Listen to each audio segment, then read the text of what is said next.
Pourquoi c'est la crise dans mon couple? Et comment comprendre mon ou ma partenaire?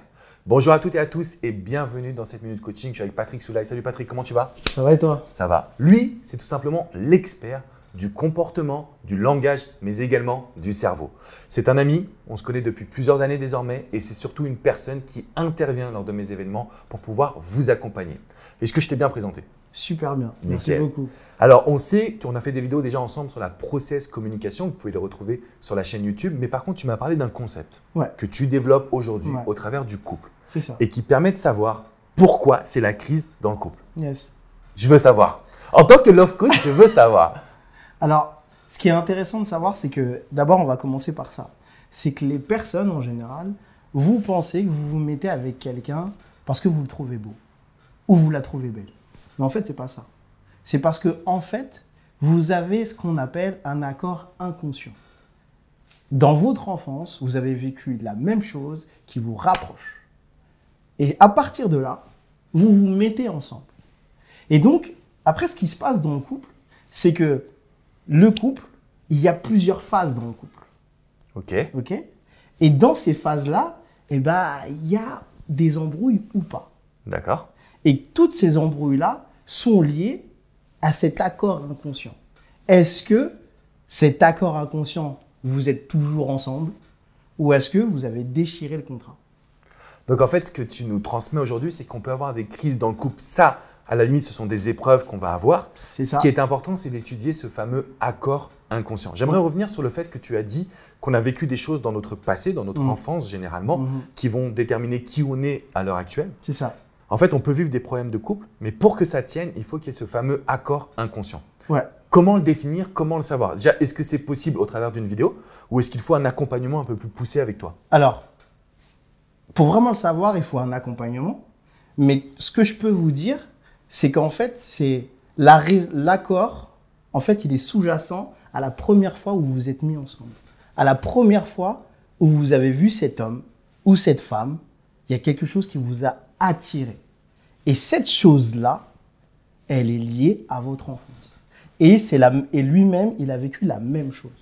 D'accord. Et du coup, par rapport aujourd'hui au fait qu'on soit en crise de couple. Ouais. Donc, en gros, on peut la traverser si notre accord est solide. Exactement. Si notre accord n'est pas assez solide, malheureusement, le couple va forcément s'estomper. Exactement, c'est ça. Comment on gère une crise pour savoir justement aller en profondeur, tu vois, pour aller chercher la racine du problème?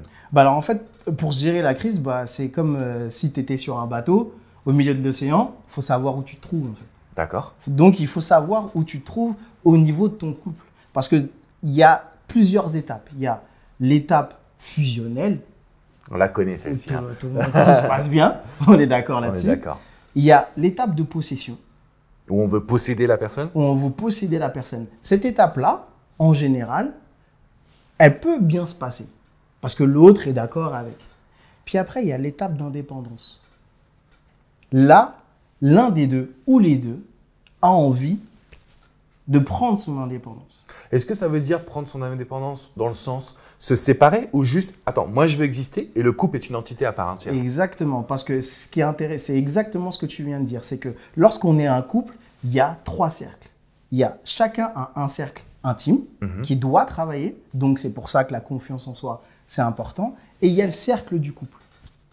Et donc, chaque cercle doit pouvoir se modifier vis-à-vis de l'autre. Okay. Mais le cercle du couple doit être solide, lui.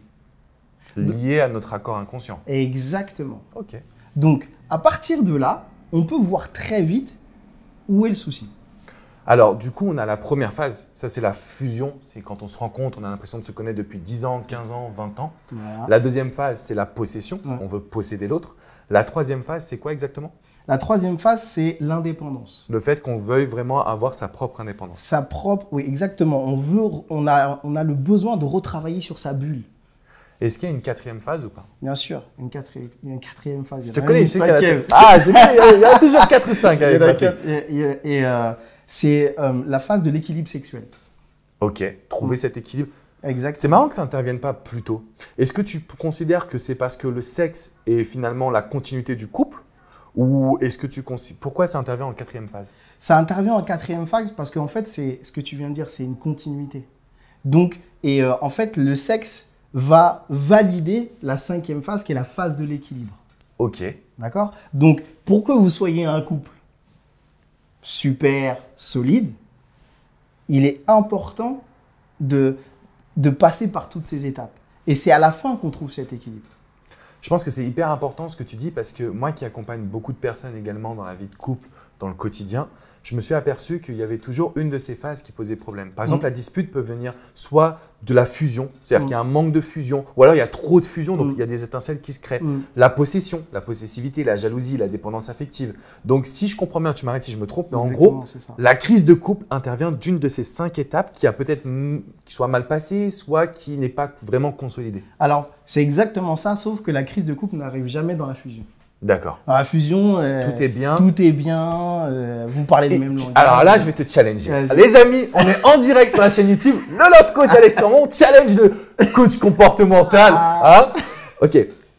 Je pense, je l'ai vu. Hein. Alors tu me diras, on va trouver des explications. J'ai vu des personnes qui s'aimaient tellement qu'elles avaient une crise de couple. C'est-à-dire qu'en fait, elles sont tellement l'un sur l'autre, elles ont tellement cette excitation, cette envie, que la moindre petite étincelle va créer des tensions. Qu'est-ce qui se passe à ce moment-là? C'est que leur bulle individuelle, elle n'est pas bossée en fait. Donc c'est une problématique de développement personnel en amont. Exactement. Bon, ça me va. On a tous les deux raison, on va dire ça comme ça. Je n'ai jamais tort, rassurez-vous les amis. Je trouve toujours des astuces comme lui là, ici présent. En fait, c'est très intéressant. Donc quand on est dans la phase de fusion, pour revenir à quelque chose de plus sérieux, il n'y a jamais de crise de couple. Il peut y avoir des petites étincelles, mais pas de crise de couple. Il n'y a pas de crise de couple parce que en fait, même si la personne au fond d'elle-même, dans son inconscient, elle ne serait pas d'accord, mais elle est dans une phase où en fait, elle oublie tout ça. Et en fait, ces choses-là, elles vont réapparaître dans la 2e phase.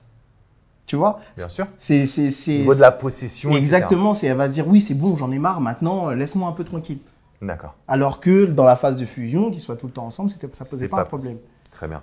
En tout cas, c'est hyper intéressant. Yes. Je pense que dans une vidéo, ça va être compliqué d'aller en profondeur et c'est pourquoi vous devez absolument suivre une formation ou un coaching avec Patrick. Je vous le recommande bien évidemment. Il participe aux ateliers. Je pense à Today's Revolution. Donc le prochain, vous pouvez le trouver sur mon site internet. Mais je vous invite désormais à vraiment cliquer sur les liens de la description parce qu'on vous a mis une formation que tu as réalisée sur le sujet. Super. On vous a mis également le lien d'accès à un formulaire pour pouvoir faire un petit bilan. Tu vas leur faire un petit bilan, je pense. Et on vous remet le lien également du document sur la process communication. Donc la process com, en fait, tu peux juste le décrire pour ceux qui n'ont pas vu la formation. Alors la process com, c'est quoi? C'est connaître votre inventaire de personnalité. À l'intérieur de vous, vous avez plusieurs personnalités qui correspondent à des moments de vie et à vos capacités intérieures. C'est hyper important pour la communication. Là, on parlait de crise de couple. Vous n'êtes pas sans savoir que la communication est importante. Donc, tous les liens sont juste en dessous. Vous avez juste une chose à faire. Cliquez, rentrez en contact avec lui et challengez-le comme je l'ai fait. Merci Pat, c'était très cool. Merci à toi. Surtout, n'hésitez pas à laisser un commentaire. Je te demanderai d'être avec moi pour venir répondre aux commentaires. Bien sûr. Mettez un pouce bleu parce que je sais que vous nous avez apprécié quand même. Abonnez-vous à cette chaîne YouTube et ensuite, direction chez Patrick Soulaye. Je vous fais une grosse bise les amis et je vous dis à bientôt. À bientôt. Ciao. Ciao.